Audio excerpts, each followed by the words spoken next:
If you're not Man City or PSG, but you want to eventually contend with them, then the most important thing you can do is keep hold of your best players. Now, this won't always be possible, but you cannot afford to lose them for nothing. You need to either keep a hold of them or get the most value for them possible. If you are managing Man City or PSG, you probably won't get a lot from this video. I do have a quick tip for you though. Win. If you want to keep your best players as Man City, all you need to do is win games and everything else is easy. This video is more intended if you're a lower rep top 5 league team or maybe even a good team outside of the top 5 leagues. So how do you keep them from poaching all your best players? And how do you recognize when keeping them won't be possible? And when do you choose to sell?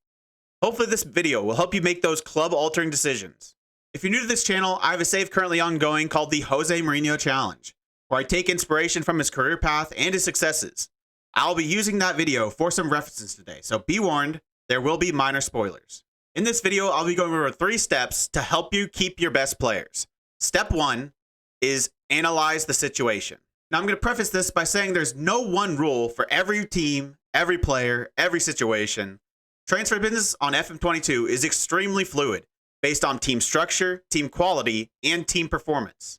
Because of this, no matter how many tips I give you, many of these situations are going to come down to your own intuition and decisions. The goal of this video is to give you the tools to make the right decisions. Now, what do I mean by analyze the situation? Well, there are 2 main things you need to always keep track of: contract length and interest. The general rule is to never let your players get to the last year of their contract if your intentions are to re-sign them. Now, the goal as a manager is to balance value and stability to keep your team as competitive as possible for as long as possible. So even if you want to keep your striker scoring 40 goals a season on 10K a week, sometimes it's in the best interest of the team to cave to their demands and pay them what they're worth if you want them to keep scoring those goals for you. Now, when to pay them is going to come down to a couple things: your club finances and the interest in the player. If finances aren't an issue and interest is high and most importantly consistent, then you want to offer that player a new contract whenever they are willing to negotiate. Now, just because there's interest in a player doesn't mean that that player has interest in leaving. In these situations, you might be able to wait a year to try to maximize their value, but the longer you wait, the bigger the risk. Just because a player isn't interested in leaving now doesn't mean that won't change in the future. Now, I've mentioned interest quite a bit, but all interest isn't equal. There are 2 things you need to consider: interest level and the consistency of that interest. If interest is high, that player has shown interest in leaving, and the interest is resulting in multiple bids, that is when you need to stop and make a game plan for the future of that player. If all of that is happening and the interest is consistent, meaning you have received bids from possibly the same club or maybe different clubs over multiple consecutive transfer windows, then you have no time to waste. You have to decide right then and there whether to take advantage of that interest and sell them for as much as possible, or look to turn down the offers and try to re-sign them at a later date. When making that decision, there are too many factors for me to give one overarching suggestion. But my general rule is that if a player has 2 years or less left on his contract, interest is high and consistent, and he has no interest in negotiating new terms, and if the money you can bring in can be reinvested into your squad or is needed to keep your club afloat, then you probably need to look to sell. I was actually in this situation in my YouTube save. I had a player, Isaac Bergman Johannesson. When I signed him, I wasn't sure what to expect, but he ended up being one of the best players in my team. But the price of having talent is that typically ends with bids from elsewhere. In this case, Manchester City desperately wanted him. With 3 years left on his contract, we received increasing bids over multiple windows from Manchester City. Ultimately, I was able to turn them down and maintain squad harmony in an attempt to keep him at the club. But unfortunately, he wanted to join Manchester City as much as they wanted him. So at no point over the course of that season was he willing to negotiate new terms. But I still held out hope that if the interest from Man City faded, he would agree to new terms. But it didn't. At the start of the next season, with him starting the second to last year of his contract, Manchester City came in once again with increasing bids over the course of the entire transfer window.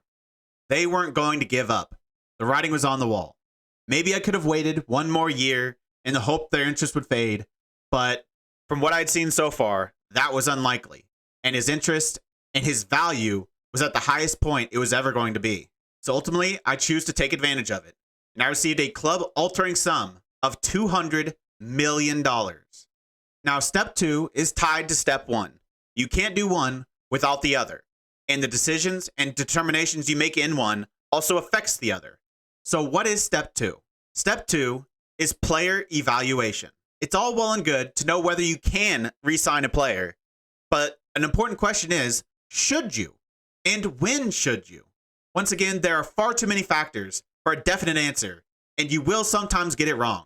But the goal is, when you miss, miss low, and if you hit, hit high. For the most part, it's fairly easy to hit on real players. If you've played the game enough, you should have an idea of the approximate potential of that player, and so there's less risk in locking them up long term. When it comes to regions, it's typically smart to err on the side of caution. Unless he's already proven he can compete at a top level, then it's usually smart to avoid giving him an immediate long-term deal of any high value. If he has performed at a high level, or his attributes have shown tremendous improvement with consistency, and he's not asking for an extreme sum of money, then sometimes it would make sense to tie him down to a long-term contract as soon as possible. The thing you need to do to most safely achieve maximum value, which I will admit is not easy, and you will sometimes get it wrong, is to identify the breakout. And when you identify the breakout, you have to find a balance between not overreacting, but still reacting quickly enough to be able to tie him down long term before there's interest from the European big boys. To give an example, I had 2 different instances of this in my YouTube save. First was a striker that came through my academy, Bruno Thiago. I immediately recognized him as potentially one for the future, and I immediately called him up to my first team, to train with the first team, and most importantly, to receive mentoring due to his poor determination and personality, all while continuing to play him for the youth team. Here's his determination 7 years in the future. His personality has also become very ideal. This isn't all down to mentoring, but it certainly does have a great effect. Through his first few years at the club, he showed very little in terms of development. And then after he turned 18, I made a decision to loan him out. If you don't know, if a player is 17 and younger, so 15 to 17 years old, they receive more from training facilities than they do senior first team football. But if they're 18 years or older, they receive more from senior first team football than training facilities. I eventually loaned him out to be a starter at Tondela in the 2nd division of Portugal. His first season of senior football went relatively well. He scored a fair number of goals, but he didn't have an amazing average rating. Most importantly, his attributes finally started to show signs of development. His success in the 2nd division and that development meant that the following season, I could loan him out to a top division in Europe, the Polish League. He had a great season for Lech Poznan, scoring nearly a goal a game in a title-winning side and getting some minutes in European football. But it was still a pretty large jump for him to be a starter for us, considering we were consistently challenging for Champions League knockout football. But with the situation we're in, and with the attributes where they were at, I decided to give him a chance. He missed the first 3 games of the season due to injury before he made his first team debut. In his first game for the club, he got a hat trick. In his second, another hat trick. His third, you guessed it, yet another hat trick. Consider my interest fully piqued. Now, I could have considered offering him a long-term contract right then and there, and I probably could have got it for a little bit cheaper. But ultimately, I decided to wait a few more months. And his top play continued in the league, in the cup, and in the Champions League. I was convinced. It was time to attempt to tie him down long term. But most importantly, I did it before there was interest from the big European teams, and before we got to a transfer window. He then went on to finish the season with over 40 goals in all competitions, and since then he has received bids in excess of $100 million. The second instance was a region goalkeeper I signed from Colombia, Giovanni Harazo. He was a good prospect, but I had many great prospects at that time, and he didn't massively stand out. I've had multiple prospects that looked better than Giovanni Harazo at signing, but they just never developed, and they flamed out by their early 20s. But opposed to them and to Bruno Thiago, Giovanni Harazo developed fantastically in my youth system. The same season I introduced Bruno Thiago to the first team, Giovanni Harazo also became our starting goalkeeper. He had a good first season, and I considered tying him down then and there, but struggles in the Champions League and lack of massive development in his attributes made me hesitate. He then proceeded to keep a clean sheet in the first 9 competitive games of the following season, including an away Champions League group stage match against Bayer Leverkusen. And green arrows started popping up all across his profile. Once again, I was convinced. I immediately offered him a long-term deal, and it was a good thing I did. He then proceeded to keep a clean sheet in the next 4 games after he signed the contract, 2 of them in the Champions League. In January, he was awarded the European Golden Boy, and then suddenly, all the best teams across Europe wanted Giovanni Herrazzo. He ended the season conceding only 6 goals in 14 Champions League matches, including 11 clean sheets. Now I've got one last example, but a player on the other end of the spectrum. A player I had high hopes for that I ultimately ended up deciding to cash in on. His name is Gonzalo Balanta. He was a winger from Colombia that I signed on a free that could also play striker. When I signed him, I played wingers, but eventually I moved away from that system to one without wingers. But he could also play striker, so I still had hopes that he could be an eventual backup for me, at the very least, at the striker position. His problem was that even though he could play striker, he never had top-tier finishing ability. But his other attributes in areas I valued were high enough that I still had hopes for him as a future striker. But I needed to see development in his finishing, but it never came. So ultimately, when he got within a year of his contract expiring, wanting a wage of that among the best of my backups, I decided to cash in on him. But my scouts and coaches still believed he had massive potential.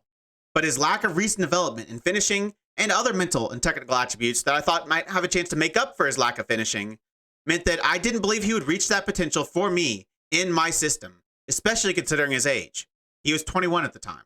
I could then use that wage on other players that I had more belief in, and it opened up opportunities for my younger players to potentially make the jump. So to wrap up step 2 and do a little TLDR, you need to always keep on track of your player's attributes and its development, but don't tie them down long term just based on their attributes. What you need to look at when evaluating your players is when their production against top level competition matches those attributes. And when you're evaluating their production, don't just look at goals and assists. You should be watching the matches. So you should be able to realize if their performances match those numbers, or even if they have those performances without the numbers. And you need to quickly identify when that happens and tie them down before the Manchester Uniteds of the world realize they exist. So that leads us to our final step, step 3. Step 3 is when you put everything you've learned in step 1 and 2 into action, and you actually do the deal. All right, so now you should now know whether you can and should re-sign them. Now you actually have to get the deal done. This can sometimes be the roadblock that throws a wrench into your whole plans. You'll be put into some situations where you decide you can and should re-sign a player, but if you can't get a deal done, sometimes you might still be forced to sell. You can do everything right and start negotiations on a long-term deal before they start to garner interest, but you can still be put in a situation where the contract they want is more than you can afford due to attributes you can't even see. I'm talking about a player's hidden attributes. The most important in this situation being ambition and loyalty. There's a direct correlation between ambition and wage demands. If their ambition is high, and especially if other teams or even the media recognizes the talent, they could still ask for a high wage even without a fully fledged resume in senior football. So ultimately in those situations, whether you can agree a deal comes down to your finances and whether you can justify their wage. But if they're young players with massive potential, don't just compare their wages to what they can currently bring to the table. You need to look forward to what they can bring you 1, 2, maybe even 3 years down the line. Sometimes you have to slightly overpay in the short term to get massive value in the long term. But let's get down to the actual contracts. Obviously, when trying to lock down your top talents, you want to give them as many years as possible. In an ideal world, you want to sign all your best players to 5-year contracts with 3-year optional extensions by club. But that's not always going to be possible to do while keeping your wage structure under control. When handing out contracts, you need to realize that the contract you give to one player affects the contracts of every player you have under contract. The more you give your top earner, the more your 13th top earner will start to demand. So you need to find a sweet spot that will tie the player down as long as possible while not bankrupting your club. Players and agents aren't stupid. The more years you add, the more their wage demands. If their initial demand is reasonable, then the smart move is to pay them a little bit more to give them that 8-year contract. But if they start high, you might be able to add 1 or 2 more years without the contract getting out of hand, but good luck giving them an 8-year deal. The best tool you've got to keep your wage demands reasonable are clauses. I'm a big fan of clauses. I would much rather guarantee a player $100,000 a week and give them $50,000 a week in potential clauses that correlate with team success than guarantee them $135,000 a week regardless of their own performance or the team's performance. Clauses also give your players a tangible reward for performing at a high level. So if they don't reach those clauses, then you've probably saved yourself a few grand. If they do, then in my eyes, it's worth it because it means your team has probably been relatively successful.